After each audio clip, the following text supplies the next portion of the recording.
and speak in a way that will confront the issue respectfully, where you can kind of maneuver from it. But back to your original question, what is the village? The village right now is fragmented and damn near on its last leg. There are brothers and sisters among us in every city that are operating on the same accord, and that understand this notion that we have to protect our children and protect our women in particular. But then there's also another very large element of our people, and a lot of them are elders who are scared of our young people. And I hear them talk, and it's like, I don't know what happened to these young people, but, I just stay out of their way. I call the police, or, Chicago, they were ready to call the National Guard, and our people were green-lighting that. But it's like, how can you say you don't know what happened to them? If you look back at history and the civil rights movement and assimilation, we can see exactly what happened to them. You abandoned them. So the village is fragmented, but men need to understand that it's not saying, protector and provider. It's not just a fancy thing that you can just throw around when you want to, embellish your manhood. I'm the man, I protect and I provide. No, when you see a youngster out on the street and you can see when they're in trouble, you can see when something bad is about to go down. We really have to start stepping in and intervening, even if it's just sitting there and watching and letting them know that there's eyes on them. Like, the men in our communities really, really, really, really, really need to step up. I mean, just the fact that a devil can run up on a car full of young black boys and just open fire, and then turn around and they say, well, you didn't kill them, so we're going to put you in jail for that. But the one you killed, you get away from it. It's like, if we live in a man's world, right, which we do, then where does that leave and put our men? And I don't say that to try to demean the black man in any way. It's a cry for help. Our women and our children are screaming and crying for help right now. We really, really, really need our brothers to step up. And the sisters, I said this in a lecture on Saturday, our young girls are in serious trouble. And it's not good enough for us anymore to just get on Facebook and talk and, be in the salons and, jibber-jabber gossip, all of this foolish stuff that so many black women are involved in. It's like, for me, part of me being a member of the village is for me to come and call your ass. I'm sorry. Zaza. I didn't say it. I said ass. All right, come on. I'm sorry. Your son is listening and my daughter's listening. Come on, let's go. Okay. I just wanted, it's all out of love because for me, I take it to heart.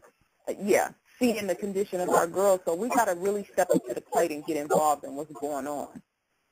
I don't know if I answered the question, but no, you did. The village isn't even a village anymore. I'm speaking about the village because I want it to become what it should be and what it was again. Okay, cool. All right, so we want to open up the phone line as we promised, and I see we have some callers in the queue. So listen, we didn't screen the callers, so we're going to take them as they appear. All right, listen, and this is no disrespect to anyone. All right, if you give a dissertation, you will get hung up on. If you disrespect my co-host or Professor Griff, you will get hung up on. All right, use the best language that you can use. I know you're saying you got nerve to talk.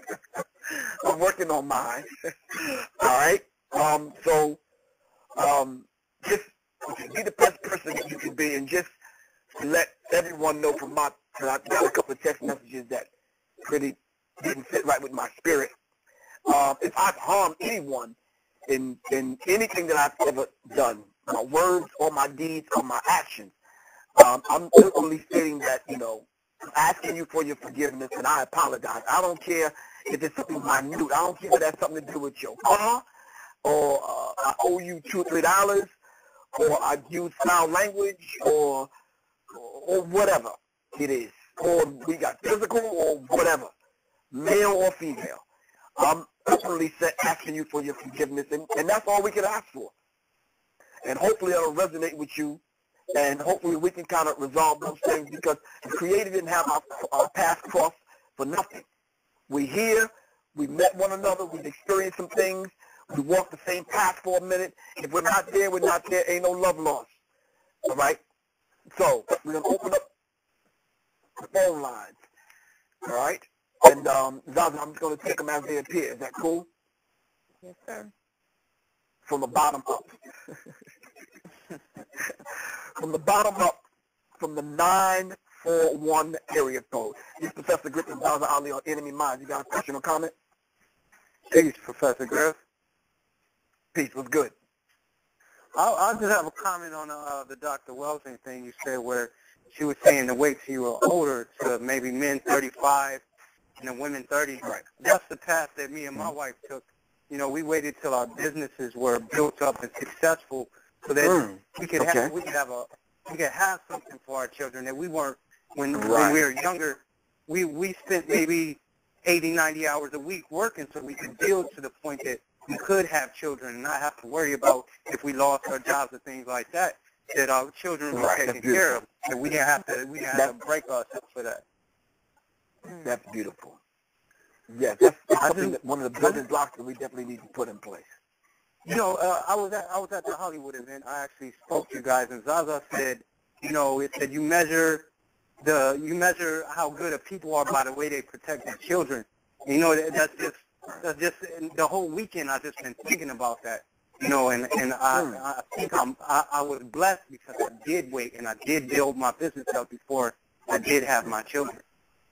Wow, and that was a very important thing, and she even talked about that when she in that lecture.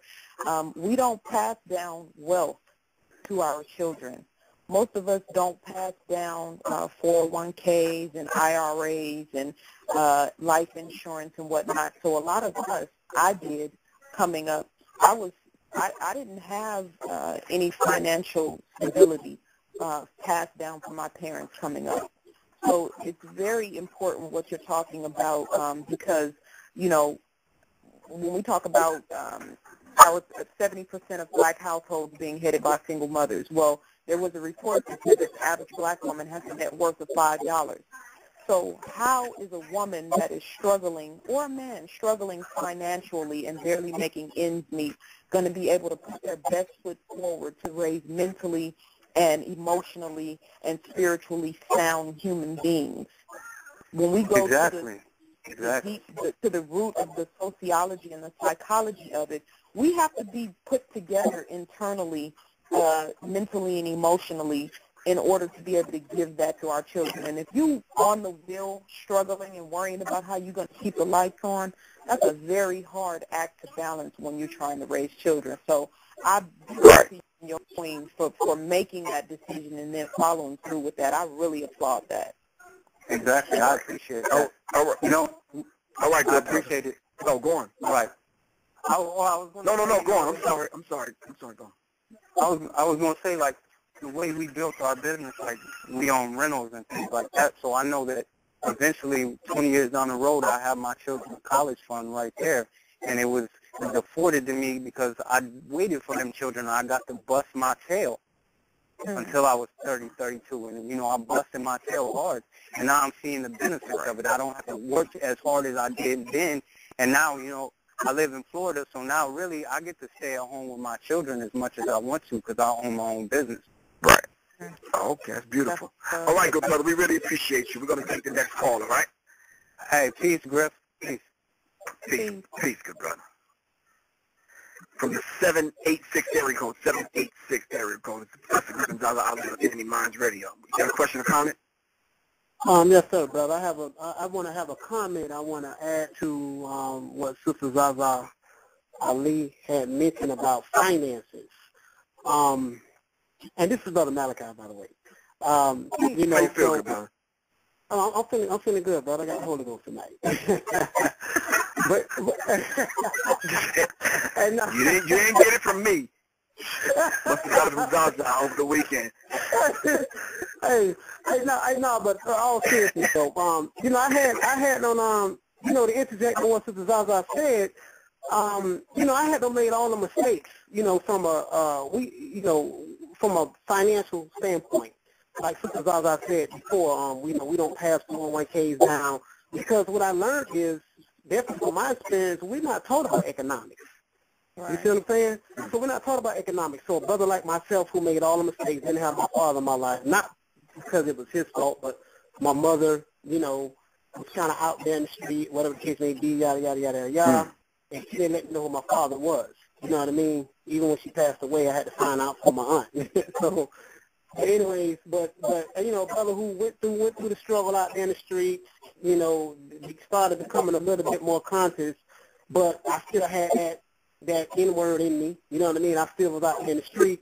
You make all these mistakes. Right. You choose the wrong women to have children from. You know what I mean? And, you know, not putting it all on my fault also. I take full responsibility because I wasn't really in my right state of mind. But as it comes to economics, when you're not taught about economics, you know, my mother didn't teach me, whoever didn't teach me. I looked up to the wrong people, you know, that I grew up in my environment. Now I'm older, I know a lot more about economics. But guess what, brother? I don't make all the mistakes. You see what I'm saying? Right. I don't make all the mistakes already. So now I have young children who I'm being there. Definitely I love the depth. I'm trying to teach them, educate them on, you know, knowledge of self. But I have to teach them economics also. Teach them how to run their own businesses and stuff like that. Because I wasn't passed down to me. You know what I mean? That wasn't passed down to us. So a lot of times, brother, make a long story short, and Zaza, what I'm trying to say is, nothing was passed down to you because you wasn't taught about it. So you made all these damn mistakes. Now you're in your mid-30s, late 30s, early 40s or 50s, and you realize, damn, you know, this is what I'm trying to do now. And you're like, it's never too late. As long as you're breathing, you still can do it. But you're like 15, 20 years too late, and you're like, damn, man, Griffin, if I would have knew that. Now, what I knew 20 years ago, if I would have knew 20 years ago what I knew now, man, I would have had my children better prepared. So that's what it is. So we don't teach each other about economics. We don't know.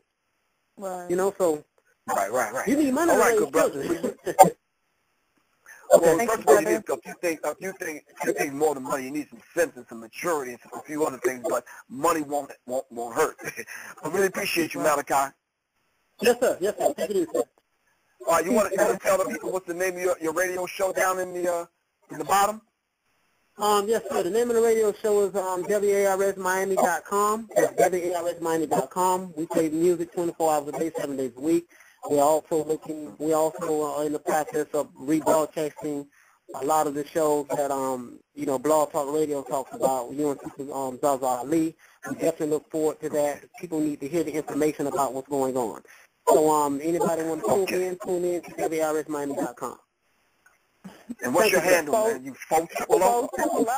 Yes, so Fo-Triple-O. F-O, not the four. Listen, not the four. F-O-T-R-I-T-L-E-O. Hey, listen, all right, good y'all was picking at me, man, because I'm from the South. All right, man. Okay. All right, peace. Peace.